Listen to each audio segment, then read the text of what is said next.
అక్షయ తృతీయ ప్రత్యేకతను తెలుసుకుందాం.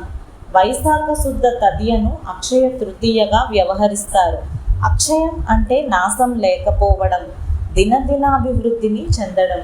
పరశురాముని జన్మదినం, పవిత్ర గంగా నది భూమిని తాకిన పర్వదినం, త్రేతాయుగం మొదలైన రోజు, శ్రీకృష్ణుడు తన బాల్యమిత్రుడైన కుచేలుని కలుసుకున్న రోజు, వ్యాస మహర్షి మహాభారతాన్ని వినాయకుడి సహాయంతో రాయడం మొదలుపెట్టిన రోజు, సూర్యభగవానుడు వనవాసంలో ఉన్న పాండవులకు అక్షయ పాత్ర ఇచ్చిన రోజు, శివుని ప్రార్థించి కుబేరుడు శ్రీ మహాలక్ష్మితో సమస్త సంపదలకు సంరక్షకునిగా నియమింపబడిన రోజు, ఆదిశంకరులు కనకధారాస్తవంను చెప్పిన రోజు, అన్నపూర్ణాదేవి తన అవతారాన్ని స్వీకరించిన రోజు, ద్రౌపదిని శ్రీకృష్ణుడు దుశ్శాసనుని బారి నుండి కాపాడిన రోజు.